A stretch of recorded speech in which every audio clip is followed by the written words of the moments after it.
जय हिंद दोस्तों। आज हम बात करने वाले इंग्लिश के ग्रामर चैप्टर की, जो है जिसको हम कहते हैं टेंस। ठीक है, तो आज हम बात करने वाले मतलब काल की बात करने वाले हैं। जैसे सब कहते हैं कि कैसा काल चल रहा है। ठीक है, तो काल यानी टेंस कितने प्रकार के होते हैं? तो तीन प्रकार के होते हैं। एक होता है प्रेजेंट, एक होता है पास्ट और एक होता है फ्यूचर। जैसे वर्तमान काल हो गया, भूतकाल हो गया और जो कि भविष्य काल हो गया। ठीक है, तो आज हम इसी का मतलब जो है कि हर एक चीज़ कम्प्लीटली समझने वाले हैं।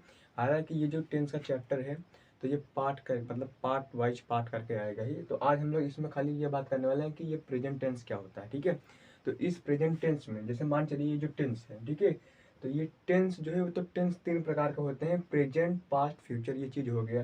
ठीक है, वर्तमान काल, भूतकाल और जो भविष्य काल है। ठीक है, तो इसमें जो है इन सब का जो है कि चार चार पार्ट और है। तो चार चार पार्ट क्या है? तो यहाँ पे देखिए, इनडिफिनिट टेंस एक है, और वो इनडिफिनिट टेंस, और जो है कि कंटिन्यूअस टेंस, उसके बाद परफेक्ट टेंस और परफेक्ट कंटिन्यूअस टेंस। ठीक है, देखिए सामान्य काल, अपूर्णित काल, अपूर्ण काल और अपूर्णित काल हो गया। मतलब ये चार चीज़ और हैं। तो ये जो है ना कि ये जो चार चीज़ है, तो ये चार चीज़ हर एक एक पे लागू होता है। मतलब अगर प्रेजेंट टेंस हो रहा है ना, तो present indefinite, present continuous, present perfect, present perfect continuous tense. Okay, उसके बाद जो कि past, past indefinite, past continuous, past past perfect. मतलब ये हालांकि ये जो चार चीज़ें थे इस तीनों पे लागू होता है, तो मतलब पार्ट वाइज पार्ट। तो हालांकि आज हम इस चैप्टर में प्रेजेंट, प्रेजेंट इंडिफिनिट मतलब ये पहले वाले का ही आज सीखेंगे। ठीक है, इस प्रेजेंट को लेने के बाद इस पहले वाले को मतलब प्रेजेंट इंडिफिनिट के बारे में आज सीखेंगे बस। ठीक है, तो प्रेजेंट इंडिफिनिट होता क्या है? प्रेजेंट इंडिफिनिट टेंस, जिसे हिंदी में हम लोग कहते हैं कि समान वर्तमान टेंस। ठीक है, जैसे समान वर्तमान काल हो गया। ठीक है, तो अब इस प्रेजेंट इंडिफिनिट अगर कहीं भी किसी भी प्रकार का सेंटेंस दिया गया है तो आप लोग उसको कैसे पहचानेंगे? ठीक है, तो हिंदी के वाक्य के अंत में, ठीक है, एकदम लास्ट पॉइंट, सेंटेंस के एकदम लास्ट में अगर ता है, ती है, मतलब ये केवल है, अगर ये सब लिखा है तो आप जान जाइएगा कि भैया ये समान वर्तमान जो है कि काल है। ठीक है, और इसी प्रेजेंट इंडिफिनिट में, प्रेजेंट इंडिफिनिट टेंस में ही अफर्मेटिव, उसके बाद नेगेटिव सेंटेंस और उसके बाद इंटरोगेटिव सेंटेंस, ये हालांकि ये हर एक चीज़ में रहता है। क्यों? क्योंकि अगर जैसे नेगेटिव की आप क्या चीज़ खाली नहीं में सोच रहे हो, या क्या चीज़ खाली हाँ में है, या क्या चीज़ कोई चीज़ प्रश्नवाचक में है ना, तो ये तीन चीज़ अफर्मेटिव, निगेटिव और इंटरोगेटिव आपको हर एक चीज़ में देखने को मिलेगा। जैसे जब ये प्रेजेंट इंडेफिनिट टेंस है तो आपको यह मालूम पड़ गया कि प्रेजेंट इंडेफिनिट ता है, ती है, मतलब जहाँ लगा रहेगा तो आप इसको दूर से देख के बता सकते हैं कि ये प्रेजेंट इंडेफिनिट टेंस है। तो इस प्रेजेंट इंडेफिनिट टेंस में अफर्मेटिव सेंटेंस जो है, अफर्मेटिव सेंटेंस यानी सकारात्मक वाक्य जो है, तो उसको हम लोग कैसे पहचानेंगे कि सकारात्मक वाक्य? जैसे ये इसका जो कि एक इसका सीधा कथन है, इसमें जो है कि नहीं का प्रयोग नहीं होता है। इसमें खाली यह होता है कि वह जाता है, वह आता है, वह कहाँ रहता है, मतलब ये सीधे कथन है। ये नहीं कि वह क्यों क्यों वह कहाँ जा रहा है, वह क्यों नहीं आया, तो ये सब नहीं है। इसमें खाली एक सीधे कथन है कि मतलब इसमें ना नहीं है ना कुछ भी है। इसमें खाली एक है कि वो डायरेक्ट पूछ ही रहा है। जैसे वह कहाँ जा रहा है ना, जैसे मान चलिए वह आता है, वह जाता है, वह खाता है, वह सोता है, वह डांस करता है। तो मतलब ये अफर्मेटिव सेंटेंस का मतलब इसका सीधा कथन है। ठीक है, तो ये अफर्मेटिव में का है। अब पहले आप ये जानिए, टेंस पढ़ने से पहले सब्जेक्ट, वर्ब और ऑब्जेक्ट, ये तीन चीज़ बहुत ही कॉम्प्लिकेटेड है, very very strong in the grammar. देखिए सब्जेक्ट और वर्ब और जो है कि ऑब्जेक्ट क्या है। तो सब्जेक्ट तो इंग्लिश में हिंदी में कहते हैं कर्ता, और जो है कि वर्ब को हम लोग क्या कहते हैं? क्रिया, और ऑब्जेक्ट को हम लोग क्या कहते हैं? कर्म कहते हैं। अब हालांकि यह चीज़ बहुत पहचानने में बहुत मतलब बहुत ही वीक हो जाती है ना, कि मतलब किसको भैया कर्म कहे, किसको सब्जेक्ट, किसको जो कहे। तो हालांकि ये स्टूडेंट लाइफ में बहुत ही कॉम्प्लिकेटेड है ना। कई कई स्टूडेंट जो कि डर के नाते पूछ ही नहीं पाते कि इसमें से कौन सा वर्ड मतलब कौन सा सब्जेक्ट है, कौन सा क्या है। तो आज हम इसको बताएंगे। जैसे देखिए, कर्ता क्या है? जो कोई भी काम करता है। जैसे अगर किसी का नाम है, या वे वॉट, मतलब चाहे जो भी है, अगर जिसके ऊपर वह बात बोली जा रही है, जैसे तुम, वे, मतलब अगर किसी का नाम है ना, जैसे राम मोहन, मतलब चाहे जो भी हो, तो जो वह काम करेगा तो वही है सब्जेक्ट। जैसे कर्ता, इसमें क्या जैसे क्रिया, और जिसके प्रकार से जिस प्रकार से क्रिया कही जा रही है वही है क्रिया, और कर्म वो जिसके ऊपर मतलब काम कर रहा है वह है कर्म। जैसे यहाँ पे देखिए एक एग्जाम्पल है, जो कि राम रोटी खाता है। ठीक है, राम रोटी खाता है, राम करता है ना, तो राम जब करेगा तभी तो रोटी खाएगा। तो राम क्या हो गया है, सब्जेक्ट हो गया है। जैसे ये राम सब्जेक्ट हो गया है। अब अब ये जो रोटी है तो ये कर्म है ना, कर्म करेगा ही, कर्ता जो है वह तो कर्म करेगा ही, बिना तो फोकट अब दबा नहीं रहा है। तो ये जो राम है और ये रोटी खाता है, तो मतलब ये रोटी जो है ये क्या है, ऑब्जेक्ट है, कर्म है इसका। क्रिया क्या है, खाता है, वह खाने का ही क्रिया कर रहा है ना। जैसे अपने बॉडी में जो कि पाचन पाचन की क्रिया क्या क्या चलती है, पाचन की क्रिया चलती है, तो वैसे ही ये खाने का क्रिया कर रहा है। राम रोटी फेंकता है तो वो फेंकने की क्रिया कर रहा है। जैसे इसमें है, जैसे राम रोटी खाता है तो आप ये पहचान सकते हैं कि राम क्या कर रहा है, राम एक सब्जेक्ट है। ठीक है, और रोटी वह खाने का काम कर रहा है, यानी कि उसका कर्म है खाने का काम, यानी कर्म कर रहा है।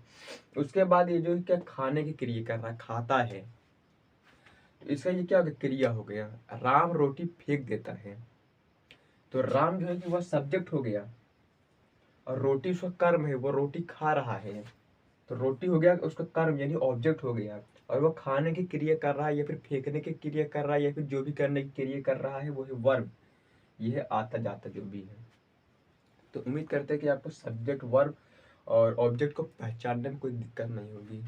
जो काम कर रहा है कर्ता यानी सब्जेक्ट, और वो जो काम कर रहा है मतलब जिसके ऊपर वो काम कर रहा है वो उसका कर्म, और वो क्या कर रहा है वो हो गया उसका ये। जैसे मोहन डांस करता है, क्या करता है, मोहन डांस करता है, तो मोहन क्या हो गया, सब्जेक्ट हो गया। डांस क्या हो गया, उसका कर्म हो गया ना, डांस वांस करेगा तभी ने। और वो क्या कर रहा है, मोहन डांस करता है, के करता है, क्रिया हो गया। ये चीज़ कॉम्प्लिकेटेड है, हालांकि ये आप लोग समझने में इसको थोड़ा और दिलचस्पी दिखाइए, थोड़े आप सोच समझिए। ठीक है, तो ये अफर्मेटिव मतलब देखिए, पहले अफर्मेटिव देखिए। अफर्मेटिव में यही है कि ये सिंपल सेंटेंस है। क्या है, जैसे राम जो है कि ये देखिए, जैसे ये राम रोटी खाता है, तो आप ये समझ गए ना कि राम क्या कर रहा है, राम रोटी खा रहा है। तो आप इसको पहचानने में जो है दिक्कत न कीजिएगा। ठीक है, ये हो गया अफर्मेटिव सेंटेंस का। वह इसका सीधा कथन है कि वह आता है, वह जाता है, वह क्या करता है। ठीक है, जैसे यहाँ पे अभी आप देखिए, अगर आपको अफर्मेटिव का ट्रांसलेशन करना है अफर्मेटिव का, तो जैसे यहाँ पे लिखा है कि यहाँ पे लिखा है कि वह जाता है, तो वह का क्या होगा, ही गो। तो ये हो गया ना, ही गो। आप ये अफर्मेटिव सेंटेंस है, ही गो हो गया। अब यहाँ पे देखिए, जैसे कि अब ये अफर्मेटिव का ही कुछ रिलेटिव है, अफर्मेटिव सेंटेंस है। यहाँ पे हमने दो एग्जाम्पल दे दिया है, दो एग्जाम्पल हमने यहाँ पे दिया है ना। तो वह पढ़ती है या वह पढ़ता है। अब यहाँ पे देखिए, यहाँ पे एक कॉम्प्लिकेटेड यह बात हो गई ना। इंग्लिश अगर हिंदी का शब्द है ना, तो उसमें यह नहीं पता चलता कि मतलब कौन लड़की की बात कर रही है, कौन लड़के की बात कर रहा है। तो वो क्या करना है, इसको पूरा सेंटेंस पढ़ना पड़ता है। अगर लास्ट में तीता आ गया तो लड़की की बात कर रहा है, लेकिन इंग्लिश में ऐसा नहीं है। अगर किसी लड़के की बात किया जाएगा तो उसके स्टार्टिंग में ही लग जाएगा, क्या लग जाएगा, उसके स्टार्टिंग में ही लग जाएगा। अगर किसी महिला की यानी किसी अगर लेडीज की बात की जा रही है तो वहाँ पे सी लग जाएगा। तो यहाँ पे देखिए, यहाँ पे दो चीज लगा है, वह पढ़ती है या वह पढ़ता है। जो दो चीज लगा है, तो आपको जो अच्छा लग रहा है वही आप करिए। अगर आपको दोनों अच्छा लग रहा है तो आप कहते हैं दोनों कर दीजिए। जैसे वह पढ़ती है, तो वह पढ़ती है मतलब वह का क्या होगा, ये अब वह पढ़ती ती आ गई है ना, मतलब लेडीज बात हो रही है, तो वह का क्या हो जाएगा, सी रीड्स। अब यहाँ पे लड़का है, वह पढ़ता है मतलब लड़के की बात हो रही है ना, तो ही रीड्स। ये रीड्स हो गया। अब आप ये समझ गए ना, ठीक है। अब जैसे यहाँ पे लिखा है कि वह आम खाता है, वह आम खाता मतलब लड़के की बात हो रही है। वह आम खाती है ना, वह आम खाता है मतलब ये लड़की की बात हो रही है, मतलब वह का हो जाएगा ही। और जो कि आम वो क्या कर रहा है, खा रहा है, तो वह आम खा रहा है, तो ही इट्स मैंगो। ठीक है, तो वह आम खाता है, ही इट्स मैंगो। ये है अफर्मेटिव सेंटेंस, एकदम सीधा सीधा कॉम्प्लिकेट, मतलब इसमें नहीं है कि अगर नहीं लग जाएगा नहीं हो गया। तो ये अफर्मेटिव में सीधा कथन है, वह आता वह जाता है, मतलब इसका सीधा कथन है। ठीक है, तो मैंने दो एग्जाम्पल दिए थे, आपको दो एग्जाम्पल समझ आ गया होगा। अब हम चलते हैं थोड़ा नेगेटिव टाइप पे। नेगेटिव जो है कि नकारात्मक वाक्य है ना, इसका जो है कि इसका नहीं का प्रयोग होता है, इसमें नहीं का प्रयोग है, नकारात्मक में नेगेटिव में नहीं का प्रयोग होता है। जैसे सब लोग कहते हैं ना कि भैया कि जो काम नहीं हो रहा है, तो सब लोग कहते हैं यार काम नहीं हो रहा है, तो सब लोग कहते हैं भाई कि नेगेटिव में सब पॉजिटिव सोचो ना, तो यही है नेगेटिव। तो ये जो नेगेटिव है ये नकारात्मक वाक्य है। तो ये जो क्या है ये नकारात्मक वाक्य है, तो इसमें क्या है कि नहीं का प्रयोग होता है। जैसे वह रोटी नहीं खाती है, अब इसमें नहीं आ गया है ना, तो जिस वाक्य में या फिर जिस सेंटेंस में शेड्यूल में अगर नहीं आ गया तो आप जानिए कि वह नेगेटिव सेंटेंस है। जैसे वह रोटी नहीं खाती है, तो ठीक है, तो वह रोटी नहीं खाती, ती आ गया ना, मतलब लेडी बात हो रही है, तो वह है, तो वह का हम लोग क्या कर दीजिए, वह रोटी नहीं खाती है, तो सी यहाँ पे सी आएगा।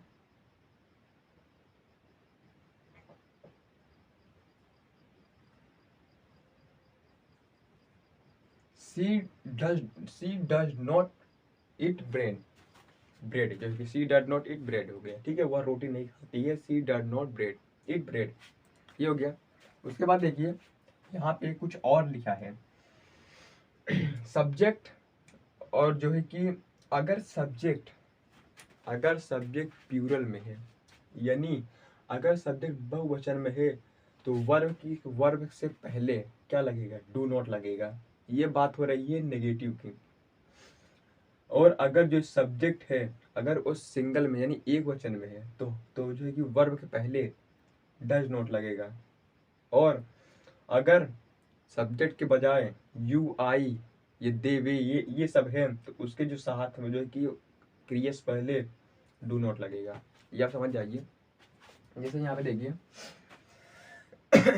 वह नहीं जाता है, क्या लिखा है, वह नहीं जाता है, तो मतलब ये एक लोग की बात हो रही है ना कि वह नहीं जाता। अगर बोल दिया तो वे नहीं जाते हैं, तो कई सारी बातें तो प्लूरल हो गया। वे नहीं जाते मतलब वह नहीं जाता है, मतलब ही। अभी इसमें क्या एक वचन की बात हो रही है ना, तो वह नहीं जाता है एक वचन की बात हो रही है, मतलब यह सिंगुलर है, तो वह नहीं जाता, तो फिर क्रिया के साथ क्या लगेगा, डज नॉट, वह नहीं जाता है गो, बस खत्म, वह नहीं जाता है। दूसरा, वे चाय नहीं पीते हैं, अब वे की बात हो रही है, अब वे मतलब कौन, वे मतलब सब आ गया ना, वे नहीं चाय पीते हैं, तो वे का क्या बात, दे, ठीक है चीजें।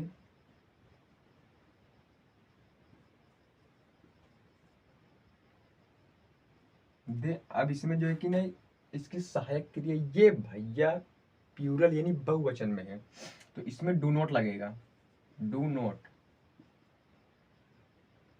वे चाय नहीं पीते यानी टेक टी, टेक टी लग गया, ये हो गया।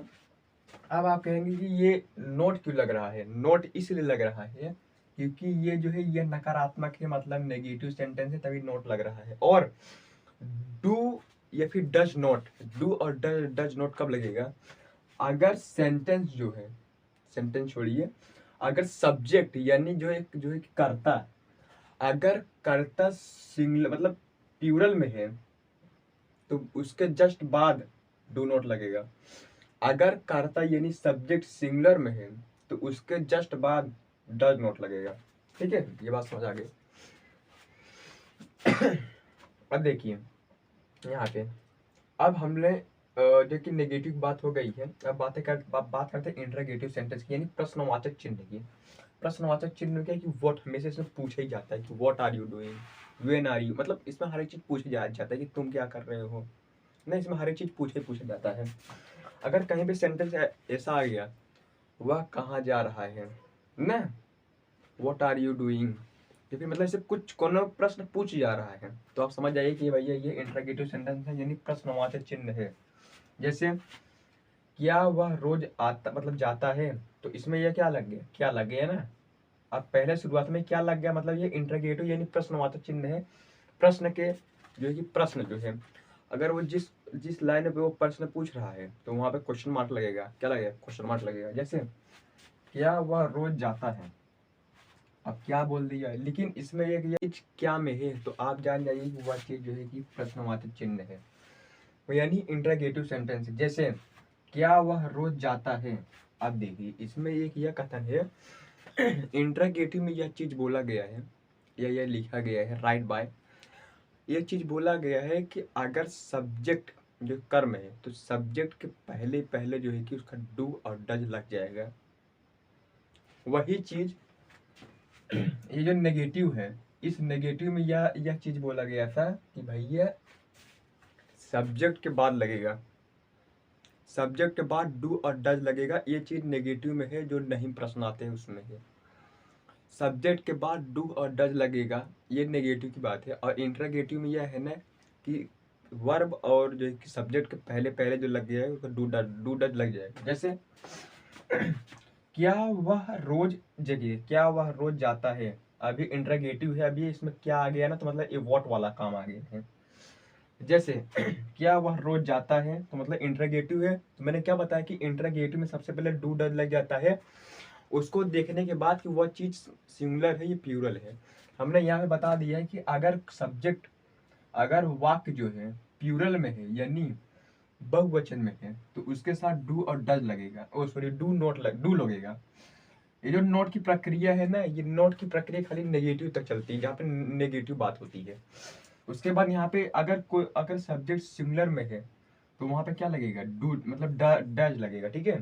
तो यहाँ पे देखिए क्या वह रोज जाता है, मतलब क्या वह रोज जाता है। अब इसमें बात करें, एक व्यक्ति की बात हो रही है ना कि क्या वह रोज जाता है।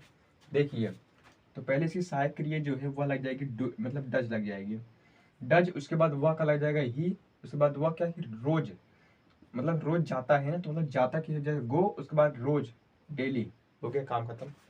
क्या वह रोज जाता है, तो डज ही गो डेली, अभी एक वचन में है, मतलब सिंगुलर में है।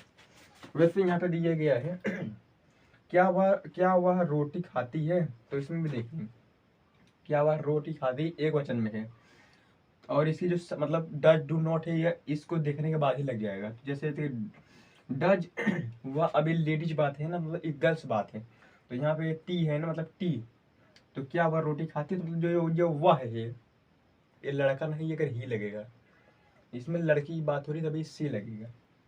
तो डज सी ईट ब्रेड एक वचन में है। क्या वे रामायण पढ़ते हैं, अभी वे क्या बात हो, क्या वे लड़के की बात चल रही है। अब इसमें वे मतलब कई सारे आ गए, मतलब बहुत सारे आ गए है ना, तो इसमें डू लगेगा। देखिए डू और वे का क्या होता है, दे रीड द रामायण। अभी आप कहेंगे कि भैया इधर में द किधर से आ गया, द कोई प्लेस है ना, ये कोई मतलब जैसे कोई जगह का नाम है या किताब का नाम है ना, या कोई और रिवर है, द रिवर, तो वहाँ पे द का प्रयोग होना ही होना है, इसे कोई बदल नहीं सकता है। The mountain, the river, the sea, the Ramayana, the Taj Mahal, ठीक है। तो ये सब चीज़ है द का प्रयोग करता है, तो ये सब छोटी मोटी चीज़ आपको ये ध्यान देनी है। तो